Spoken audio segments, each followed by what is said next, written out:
Yar and stuff! Welcome to another exciting episode of Lego by the Book. Today we're going to be building some pirate sets. Last time we did the Imperial sets, now we're going to do some of the pirate sets, so I have the base for the pirates. Again, these are older sets from the earliest sets that I remember having from the old original pirate series. Some from the kind of the next generation pirate series, but we'll get into that as we go along. These are also ones that are almost certainly going to get completely dismantled and changed and built into something else eventually. But for the start of the diorama, I'm going to start by using the old sets and then just slowly change them and add onto them and build onto them, as I did with the castle, but you weren't involved in that because I didn't start filming until after I'd pretty much finished that phase. So, pirate sets, here we go. Probably mention which one I'm building first. First one we're building is a small set called Shipwreck Island, I believe. Yes, Shipwreck Island. Let's do this.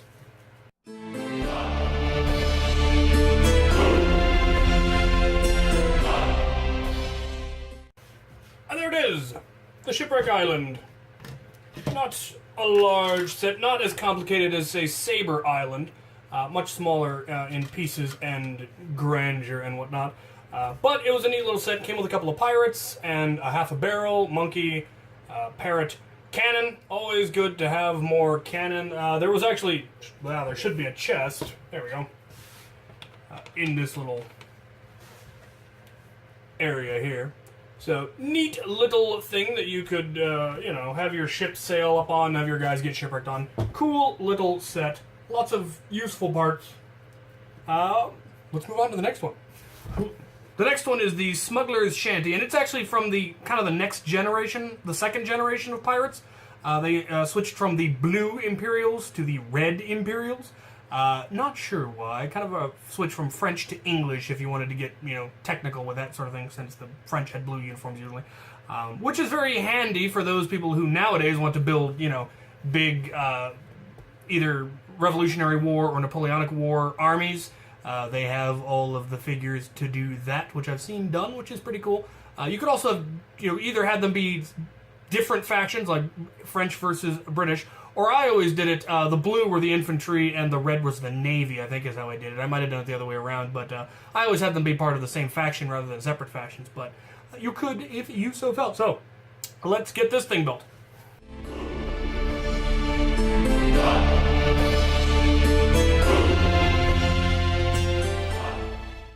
And there that one is. And it is, as the name would suggest, a tiny shanty for smugglers. This was back before the tan Legos existed, so the sand was yellow back then. They also didn't do much in the way of brown, so all of what you would think was wood is black. Nowadays, those sorts of things are probably done in browns, which would probably look a little bit better, but that's just how they did it. It came with 2 pirates, a treasure chest, and an Imperial officer in a rowboat with several weapons. Once again, I was always pleased back then with how many extra weapons they put in these smaller sets. They also always came with a treasure chest of gold, and an awful lot of them came with some kind of a rowboat or a barrel to be a dinghy or something. So if you collected all of the different little sets, you ended up with a lot of pirates, a lot of Imperial guards, a lot of dinghies, a lot of weapons.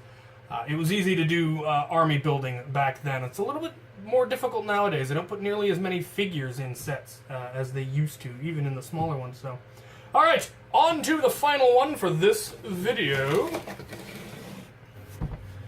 The final build for today is the Forbidden Island, which is one of the bigger pirate sets that I had as a kid, and one that I had for a very long time, and came with a really cool base plate, and I always thought that was neat. And had the rope bridge, which was also cool, and lots of figures and all of that. So let's get this built, and then we're going to discuss why I chose the ones that I chose. There's a reason.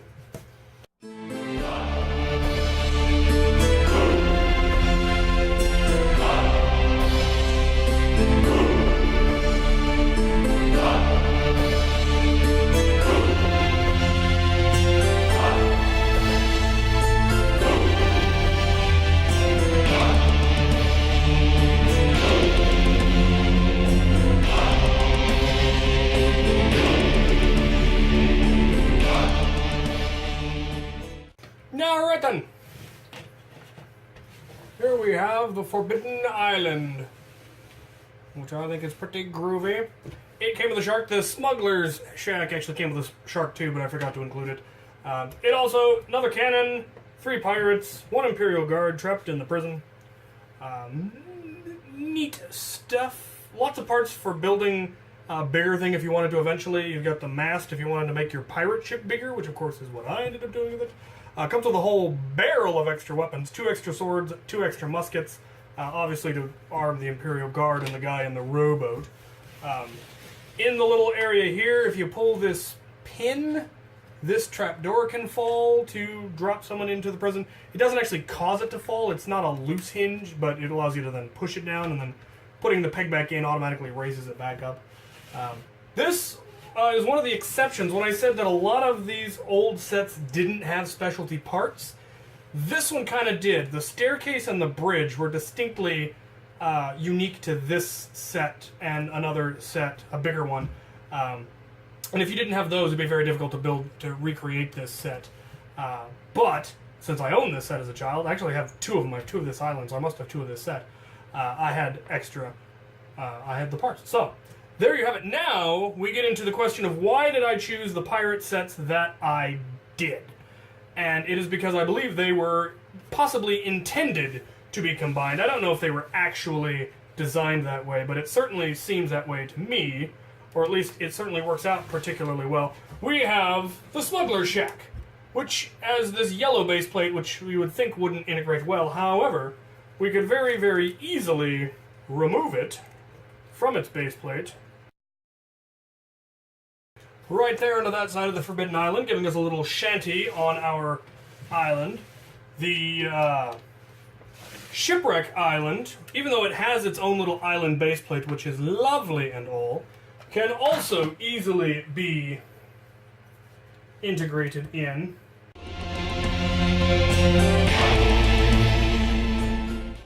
And there you have it. Now we have a much more interesting or densely built set simply by combining all of those. We've got the shack over here, the little cave with the treasure and the cannon over here. We've got twice as many guns. We've got twice as many pirates.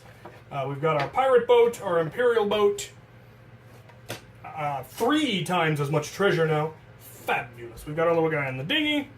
So this is one of the reasons I liked these older sets. They were all, if not specifically designed to combine, like the castle ones were extremely definitely designed to be combined together, and I'll eventually build those and show you how they combined with the King's Castle, that first one that I built, because that was something I missed out on in my childhood. But this is something I actually didn't miss out on. This I actually did, and I would combine I think I had 2 or 3 of the Smuggler Shacks, and I would combine them onto here, and I built a big dock area onto it, and had docks, wharfs for the big ships and all of that.